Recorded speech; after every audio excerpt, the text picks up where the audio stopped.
कमजोरी भरा सेशन, लेकिन आज के सेशन में कई ऐसे स्टॉक्स थे दिग्गजों में भी और मिड कैप में भी जहां पर वीक माहौल में भी जोरदार बाइंग इंटरेस्ट आज के सेशन में देखा गया। आज शुगर स्टॉक्स में सुबह से हम अच्छा मूड देख रहे थे। अगर हम मिड कैप की बात करें, कुछ और छोटी छोटी पॉकेट्स थी जहां पर बाइंग इंटरेस्ट है। और अगर दिग्गजों की बात करें तो कई ऐसे शेयर थे जहां पर आखिरी घंटे में निचले स्तरों से जोरदार रिकवरी बनी, जैसे कि Bharti Airtel, Bharti Infratel, Reliance industries.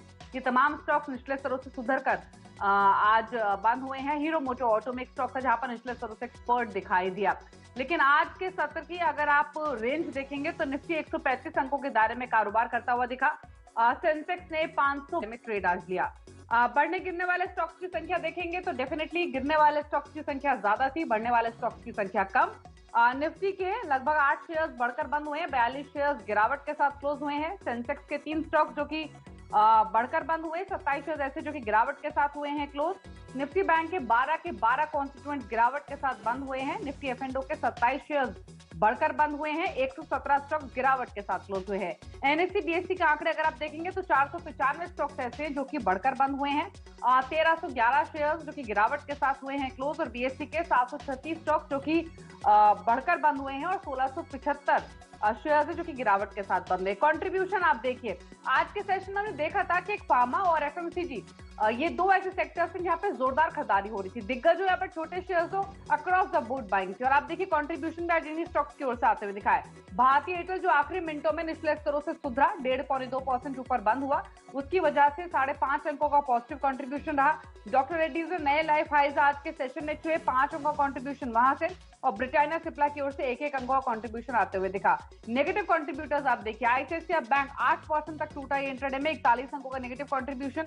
HDFC twins की ओर से लगभग 45 अंकों का नेगेटिव कंट्रीब्यूशन रहा, और टीसीएस की ओर से भी 19 अंकों का नेगेटिव कंट्रीब्यूशन आज के सेशन में दिखाई दिया है। लेकिन अब सवाल यह है कि आज तो मुनाफ वसूली हावी हुई, 9000 के नीचे निफ्टी की क्लोजिंग हुई है। अब कल का सत्र कैसा रह सकता है, रेंज क्या रह सकती है, और आपको ट्रेड कैसे लेना है। वीरेंद्र हमारे साथ मौजूद है हर रोज की तरह एफ&ओ को डेटा समझाने के लिए। आज के मेहमान राजा वेंकट रमन हमारे साथ है जो स्ट्रैटेजीज आपको बताएंगे। यतिन कुछ ही देर में मौजूद रहेंगे डीलिंग रूम का चेक लेकर, और सुमित मौजूद है ऑटो स्टॉक्स पर रिसर्च लेकर कि नंबर्स कैसे आ सकते हैं इस पूरे स्पेस के, कहां पर नंबर्स बेहतर रहने की संभावना है या फिर कौन लेगार्ड्स रहेंगे। लेकिन शुरुआत वीरेंद्र के साथ करते हैं और डेटा उनसे समझ लेते हैं कि क्या इंडिकेट कर रहा है निफ्टी बैंक निफ्टी को लेकर। बताइए वीरेंद्र, क्या डिटेल्स है।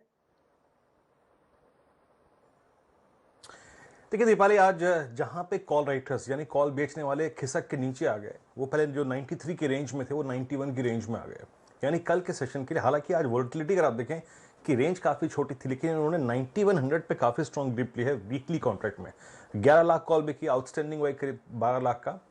तो एक हर्डल जोन, एक पॉसिबल सप्लाई जोन जो होगा वो 91-51-50 होगा, लेकिन नीचे थोड़ा बेस खिसक गया है आज। क्योंकि अगर आप देखें, आज 9000 की पुट ने ओआई लूज किया। अब किसी स्ट्रॉन्ग पुट में ओआई खड़ा है तो वह है दीपाली 8700 की पुट, जहां पे करीब 9,74,000 शेयर खड़े हैं, 2 लाख पुट आज बिकी हैं। तो नीचे एक बेस नजर आता है 8720 और 8750, और ऊपर 91-51-50 एक टफ रेजिस्टेंस लगता है। तो 88 से नीचे थोड़ा सा बेस आपका घिसक गया है। निफ्टी बैंक का डेटा थोड़ा सा ज़्यादा वीक है दीपाली, क्योंकि 19,400 की रेंज में आपके क्लोजिंग आई है, लेकिन यहाँ पर 19,000 की पुट राइटर भी बाहर निकले। 19,000 पुट कम हुई 19,000 की स्ट्राइक पे, और नीचे वाले जो स्ट्राइक्स हैं वहाँ भी पुट्स ने ओआई लूज किया है। तो एक कमज़ोर बेस रहेगा 18,800 19,000, और एक टफ रेजिस्टेंस दीपाली नज़र आता है 19,800 से लेकर 20,000 की रेंज में, क्योंकि 20,000 पे और 19,900 पे आज काफ़ी स्ट्रॉन्ग कॉल राइटिंग हुई है। ठीक है। मिस्टर वेंकट रमन, आपने भी डेटा देखा होगा, वीरेंद्र को भी आपने सुना उनका एनालिसिस। अब बताइए कल के लिए रणनीति क्या होनी चाहिए, रेंज आप दोनों इंडेक्स पर क्या देख रहे हैं।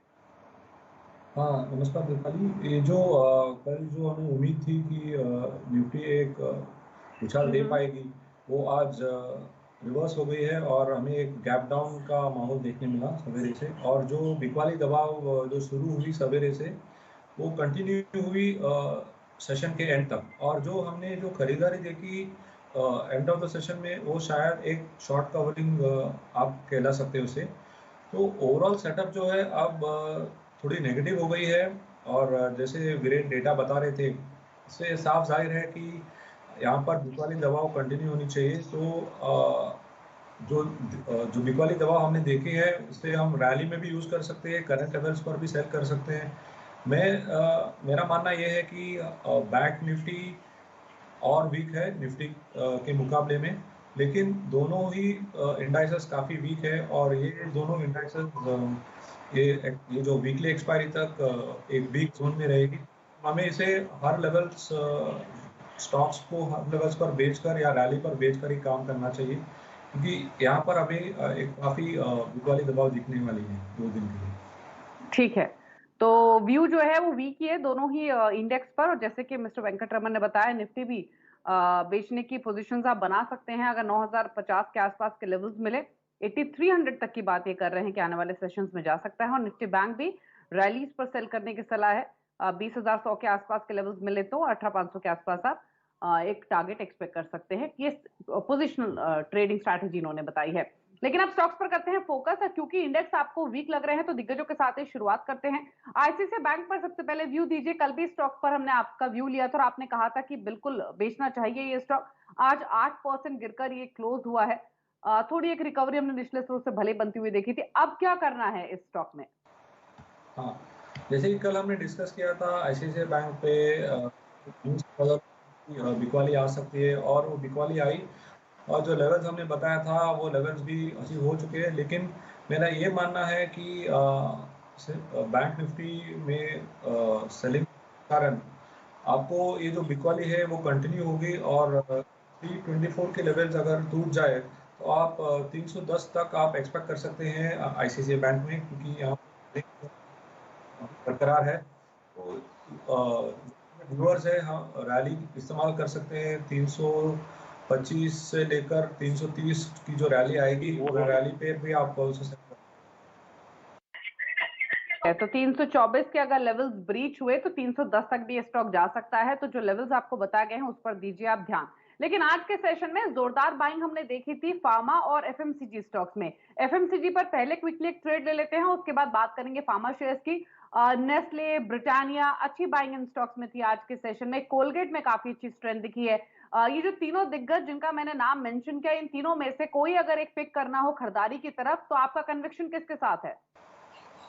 तो चार्ट चक्कर के हिसाब से मुझे लग रहा है कि नेस्ले ने एक अच्छी पुलबैक दी है और अच्छी स्तर से उसमें खरीदारी की उम्मीद दिख रही है। तो जो बढ़ोतरी दिख रही है हमें नेस्ले में प्रेफर करूंगा खरीदारी के लिए। आप उस पर करंट लेवल पर आप बाय कर सकते हैं 16,750 की स्टॉप लॉस रखकर। आप उम्मीद रख सकते हैं उसमें 17,800 की। ठीक है, तो नेस्ले में खरीदारी करने की सलाह है।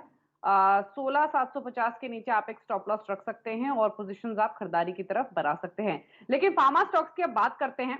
और आप देखिए अप्रैल के दौरान ही अगर फार्मा स्टॉक्स का मोमेंटम आप देखेंगे तो काफी स्ट्रांग रहा है।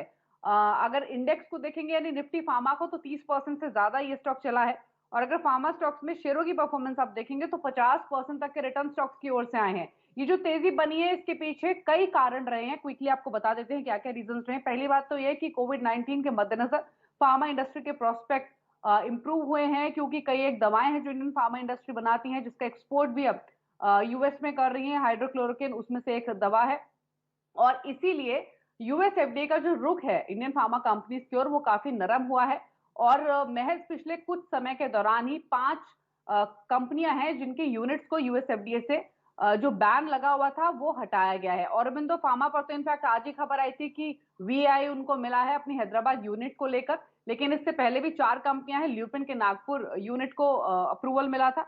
डॉक्टर रेड्डीज के तेलंगाना यूनिट को लेकर यूएसएफडीए ने जो बैन इंपोज किया था वो हटाया था। स्ट्राइड फार्मा का बेंगलुरु यूनिट था और बायोकॉन का मलेशियन यूनिट था। तो इस वजह से इस पूरे स्पेस में बायस पॉजिटिव हुए हैं। लेकिन अब सवाल यह है कि करना क्या है, क्योंकि आप देखिए कई स्टॉक्स हैं जो कि अपने लाइफ टाइम हाइस पर ट्रेड कर। डॉक्टर रेड्डीज फॉर इंस्टेंस आप देखिए, सन फार्मा देखिए। फार्मा में पहले तो डॉक्टर रेड्डीज पर अपना व्यू दीजिए, यहाँ क्या करना है, जिनके पास पोजिशन हैं वो रखे या फिर निकल जाए। और दूसरा सन फार्मा, दोनों पर आपकी रणनीति क्या रहेगी? हाँ, जो चार्ट्स आप देखेंगे डॉक्टर रेड्डी और सन फार्मा के बीच, डॉक्टर रेड्डी की जो चाल है उसमें अब भी काफ़ी बढ़ोतरी नज़र आ रही है। और जो टेक्निकल एनालिसिस में बोलते हैं लॉन्ग बॉडी कैंडल, जिस तरह से उसने आज का जो सेशन ख़त्म किया है डॉक्टर रेड्डी ने, उससे एक जाहिर है कि इसमें अभी बुलिश इंटरेस्ट बरकरार है। तो डॉक्टर रेड्डी को आप कल भी बाई करने की उम्मीद रख सकते हैं। अराउंड 3800 के लेवल पर भी एक अच्छा सपोर्ट नज़र आ रहा है इंट्राडे के लिए, तो वहाँ पर भी अगर आ जाए तो वहाँ पर भी आप बाई कर सकते हैं। तो मैं व्यूअर्स को रेकमेंड करूँगा कि डॉक्टर रेड्डी पे आप खरीदारी करने की उम्मीद रखिए। लेकिन सन फार्मा में मुझे जो करंट लेवल्स है वहाँ पर एक बिकवाली की नज़र दिख रही है, तो वहाँ पर मैं ये सजेस्ट करूँगा कि अगर किसी को है तो आप प्रॉफिट्स बुक कर सकते हैं और उनका जो ध्यान है वो में शिफ्ट कर सकते हैं। ठीक है, तो सन फार्मा में प्रॉफिट्स बुक करने की सलाह है, ये सजेशन आया है। डॉक्टर डिस पे एक बार को पोजीशन होल्ड की जा सकती है। मिस्टर वेंकटरमन, आपने भी कुछ ट्रेड्स आइडेंटिफाई किए होंगे, कौन से वो शेयर्स हैं? हाँ, आज भी मैं यही एक बाय और एक सेल अप्रोच रखना चाहूँगा। मार्केट की जो चाल है उसमें हालांकि बिकवाली दबाव है, लेकिन कई स्टॉक्स ऐसे हैं जिनमें खरीदारी हो रही है, तो मैं पहला बिकवाली दबाव के हिसाब से सेल करना चाहूँगा। करंट लेवल्स पर 830 के लेवल पर सेल कर सकते हैं, 850 की स्टॉप लॉस रखकर, और टारगेट होगा इसका 790। और खरीदारी की उम्मीद से आप बर्जर पेंट्स बाय कर सकते हैं, क्योंकि उसमें एंड ऑफ द सेशन में एक अच्छी बाइंग आई सवेरे से कंसोलिडेशन के बाद, तो इसे आप 525 लेवल्स पर आप बाई कर सकते हैं। स्टॉप लॉस रख सकते हैं 515 की, और टारगेट होगा इसका 540। ठीक है, तो दो शेयर्स आपको बताएंगे। पिरामल एंटरप्राइजेस बेचने की सलाह है, 850 का स्टॉप लॉस रखना है, टारगेट 790 के रहेंगे। बर्जर पेंट्स में बाय करना है 525 के लेवल्स पर, 515 का स्टॉप, टारगेट 540 का। लेकिन चलिए ऑटो स्टॉक पर अब करते हैं बात, क्योंकि रिजल्ट सीजन की शुरुआत हो चुकी है और ओवरऑल सेक्टर के अर्निंग्स कैसे आ सकते हैं, कौन सी कंपनियां स्लाइटली बेटर नंबर्स पोस्ट कर सकती है और किन के नतीजे रहेंगे खराब, ये पूरा एनालिसिस लेकर सुमित हमारे साथ बने हुए हैं। बताइए सुमित। देखिए, आज मेरे पास जो लिस्ट है उसमें कोई भी ऐसा नंबर नहीं है जो बहुत अच्छा हो, या तो बहुत खराब है, या कम खराब है, या बहुत ही कम खराब है, लेकिन खराब सारे ही नंबर आने वाले हैं। एक अनुमान ये लगाया जा रहा है तमाम ब्रोकरेज की तरफ से, उसके अंदर गुड्डी पड़वा था, तो इन सब चीज़ों की वजह से एक अच्छी डिमांड की उम्मीद लगाई जाई थी ऑटो में, और वो नहीं आ पाई। इस वजह से वॉल्यूम तो डेंट होता हुआ दिखाई पड़ेगा ही, और जो एक रिवाइवल आ रहा था वो वापस अब हॉल्ट होता हुआ या कमज़ोर पड़ता हुआ दिखाई पड़ा। एक एक करके सीधे नंबर्स के ऊपर ही आते हैं। सेक्टर के लिए जो नंबर्स का अनुमान लगाया जा रहा है कि करीब करीब 25% रेवेन्यू में फॉल देखने को मिल सकता है, रफली 41% इनके ऑपरेटिंग प्रॉफिट टूट सकते हैं, और करीब करीब 85% टूटने का अनुमान लगाया जा रहा है इस पूरे साल दर साल ऑटो सेक्टर के आंकड़ों में। इसमें सबसे खराब नंबर जो आने वाले हैं उसमें भारत फोर्ज का नाम सबसे ऊपर, और आज काफी टूटा हुआ भी है। 43% रेवेन्यू गिरने का अनुमान है, 60% ऑपरेटिंग मुनाफा, और 70% इनके मुनाफे में एक डेंट का अनुमान लगाया जा रहा है। मदरसन दूसरा नाम है, 13% रेवेन्यू का फॉल, 11% ऑपरेटिंग मुनाफा, और 60% के आसपास पैट में गिरावट की उम्मीद लगाई जा रही है। इसके अलावा महिंद्रा एंड महिंद्रा जो कि ट्रैक्टर स्पेस की कंपनी है, यहाँ पर भी करीब करीब 38% रेवेन्यू फॉल, 48% ऑपरेटिंग प्रॉफिट, और करीब करीब 60% के आसपास इनके मुनाफे में एक डेंट की उम्मीद लगाई जा रही है। सबसे कम गिरावट जहाँ पर आ सकती है उसमें स्कॉट्स है, क्योंकि इनका एक बेस लो था, उसकी वजह से इन्हें बेनिफिट मिलेगा, और सीक्वेंशियल नंबर थोड़े ठीक ठाक रहेंगे। 12% इनके रेवेन्यू में डेंट है, 8% इनका ऑपरेटिंग मुनाफा गिरेगा, और मुनाफा सिर्फ 0.5% गिरने का अनुमान लगाया जा रहा है। और बजाज ऑटो एक और ऐसा नाम है जहाँ पे 0.5% के आसपास इनके मुनाफे में एक गिरावट देखने को मिल सकती है। सेलेक्टिव कंपनीज हैं जिनके सीक्वेंशियल नंबर बेटर होंगे, उसमें एक बॉश आता है और एक इंड्योरेंस टेक आता है। बाकी सभी नंबर्स के अंदर YOY और Q-on-Q वीकनेस ही देखने को मिल सकती है। ठीक है, तो नंबर्स ओवरऑल वीक ही रहने की पॉसिबिलिटी है ऑटो स्पेस में। लेकिन एक स्टॉक पर व्यू लेते हैं जहां पर प्राइस एक्शन हमने बाजार बंद होते होते देखा, होता है हीरो मोटो कॉर्प का। निचले स्तरों से एक शानदार स्पर्ट और दिन के ऊपरी स्तरों पर स्टॉक की हुई है क्लोजिंग। हीरो मोटो कॉर्प पर क्या स्ट्रैटेजी आप रेकमेंड करेंगे कल के लिए? अगर आप हीरो मोटो कॉर्प की चाल देखेंगे, वो कभी ऊपरी तरफ चलती है, कभी निचली तरफ चलती है, और लास्ट 5 सेशन में हीरो मोटो कॉर्प में काफ़ी कुछ क्लैरिटी नहीं है। सो मैं ये रेकमेंड करूँगा व्यूअर्स को कि इस स्टॉक को अवॉइड कर सकते हैं कल के लिए। मेरा एक अवॉइड स्टैंड होगा हीरो मोटो कॉर्प में कल के। ठीक है, तो हीरो मोटो कॉर्प अवॉइड करने की सलाह है, हालांकि 1.5-2% ऊपर ये बंद हुआ है। अच्छा, भारती एयरटेल और भारती इंफ्राटेल, इन दोनों में से कोई स्टॉक ठीक लग गया आज के मूव के बाद? दोनों 2.5 से 3% की मजबूती के साथ बंद हुए हैं मिस्टर वेंकटरमन। हाँ, अगर आप देखेंगे तो भारतीय एयरटेल की जो चाल है वो जो गिरावट आई थी फरवरी से, वहाँ से एक डबल बॉटम बनाकर एक उछाल दिया था उसने, तो मैं भारतीय एयरटेल प्रेफर करूंगा इंफ्राटेल के बजाय, क्योंकि आज जो गिरावट आई थी सवेरे, वहां से एक अच्छा उछाल देखा है हमने। तो 4,480 के आसपास वहां पर एक अच्छा समर्थन मिल रहा है उसे, इसीलिए मैं रेकमेंड करूंगा कि इस स्टॉक पर कॉन्सेंट्रेट कर सकते हैं। अगर इस स्टॉक में कुछ बाइंग आ जाए इंट्राडे में तो लोग इसे लेना पसंद कर सकते हैं। ठीक है। अच्छा, इसके अलावा एनबीएफसीज आज काफी टूट रहे थे। दरअसल यूबीएस की जो रिपोर्ट आई जिसमें उन्होंने कहा कि लॉकडाउन में 3 के बाद भी एक्सटेंड हो सकता है। सबसे ज्यादा इम्पैक्ट आएगा उन एनबीएफसीज पर जो कि माइक्रो फाइनेंस कारोबार में है, टू व्हीलर फाइनेंसिंग के कारोबार में है, एसएमईज में है, या फिर कंज्यूमर ड्यूरेबल लोन्स में। और 2 स्टॉक्स की तो रेटिंग उन्होंने डाउनग्रेड की है और बाकी तमाम स्टॉक्स पर टारगेट्स कट किए हैं। 2 स्टॉक्स, एक तो उज्जीवन जहां पर रेटिंग घटाई है, 22 से न्यूट्रल की है, और बजाज फाइनेंस न्यूट्रल से सेल की रेटिंग उन्होंने दी है। 1600 के टारगेट्स दिए हैं बजाज फाइनेंस पर और उज्जीवन पर 250 के टारगेट्स दिए हैं। इनिशियल टारगेट्स उनके 400 के थे। बजाज फाइनेंस पर क्योंकि ऑलरेडी उज्जीवन तो जो नए टारगेट्स हैं उनके नीचे ही ट्रेड कर रहा है, लेकिन बजाज फाइनेंस में उनके टारगेट्स के हिसाब से देखें तो अभी भी 500 रुपए की नीचे जाने की गुंजाइश है। 2100 के आसपास ये हुआ है क्लोज। बजाज फाइनेंस एक दो दिन के हिसाब से नहीं, अगर हम एक हफ्ता 1.5 हफ्ते का व्यू लेकर चले या फिर 1 महीने का व्यू लेकर चले, क्या इंडिकेशन आपको मिल रही है? पॉसिबल दिख रहा है आपको ये और नीचे स्लिप होता हुआ? हाँ, क्योंकि बजाज फाइनेंस की जो चार्ट्स है वो एक जो एक हफ्ते की पहले जो गिरावट के बाद एक कंसोलिडेशन दौर से गुजर रहा था, और अब जो आज हमने बिकवाली दबाव देखी है बैंक में, एनबीएफसी में, तो इससे एक बात साफ जाहिर है कि यहाँ से स्टॉक और नीचे जा सकता है। तो इसके लिए मैं इसे एक 100 रुपये की स्टॉप लॉस रखकर 1700 तक भी अगर कोई पोजिशनल प्लेयर है वो इसे टारगेट कर सकते हैं। तो 1700 तक जाने की पॉसिबिलिटी दिख रही है मिस्टर वेंकटरमन को। पोजिशनल ट्रेड के हिसाब से बेचने की सलाह है बजाज फाइनेंस में। लेकिन चलिए, इसी के साथ एक छोटे से ब्रेक का वक्त हुआ है, लेकिन ब्रेक में जाते आपको बता देते हैं एक अच्छी खबर।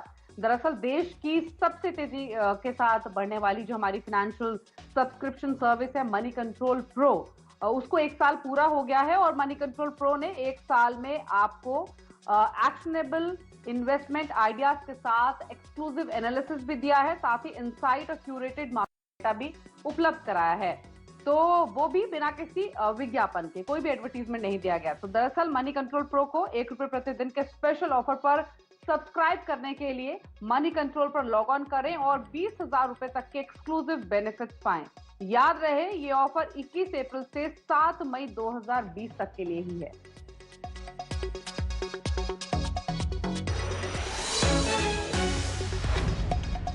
देख रहे हैं मार्केट्स टुडे। आज की जानकार राजा वेंकटरमन हमारे साथ बने हुए हैं और अब सीधे चलते हैं यतिन के पास, पूछ लेते हैं डीलिंग रूम से उनको क्या डिटेल्स मिली है, कौन से स्टॉक्स है जहां पर फोकस है खरीदारी या फिर बिकवाली की तरफ। बताइए यतिन। देखिए, सबसे पहले तो जो डीलिंग रूम्स में आज चर्चा हो रही थी वो हो रही थी ऑटो स्टॉक्स की, और हमने देखा है कि आज काफी सारी सेलिंग ऑटो स्टॉक्स में देखने को मिली, खास करके मारुति में, जहां करीब 5 से 5.5% की गिरावट दर्ज। डीलिंग रूम्स का मानना ये है कि जो अप्रैल फ्यूचर्स हैं वहां ऑटो स्टॉक्स में काफी शॉर्ट बिल्डअप हुआ है एक्सपायरी के पहले पहले, तो यहाँ कमजोरी बनी रहेगी। तो पोजिशनल बेसिस पे मारुति पे शॉर्ट सेलिंग की राय आ रही है डीलिंग रूम्स की। इसके अलावा जो बाय कॉल्स आ रही हैं वो आ रही हैं एविएशन सेक्टर पे, खास करके इंडिगो में, जहां वायदा मार्केट में या खास करके एक लॉन्ग बिल्डअप हुआ है। करीब 1 से 1.5 लाख शेयर्स ओपन इंटरेस्ट में ऐड हुए थे। अगर आप ये देखें कि मार्केट में एंटिसिपेशन ऐसा है कि यहाँ कोई टाइप का इकोनॉमिक पैकेज एविएशन सेक्टर के लिए आ जाए, तो एयरलाइंस के लिए पैकेज के चलते डीलिंग रूम्स की राय आ रही थी बाय इंडिगो पे। और आखिर में कैश स्टॉक्स में जहां हमने बहुत बड़ा अच्छा रिएक्शन देखा आज की ट्रेड में, वो था नोसिल, और ये केमिकल कंपनी है जो खास करके टायर के केमिकल्स बनाती है। यहाँ काफी अच्छी बाइंग एचएनआईज की देखने मिली। और अगर आप ओवरऑल बेसिस पे देखें तो जो उसकी 1 वीक या 1 महीने की एवरेज वॉल्यूम है, वहां से 40 से 50% का एक्स्ट्रा वॉल्यूम हुआ है।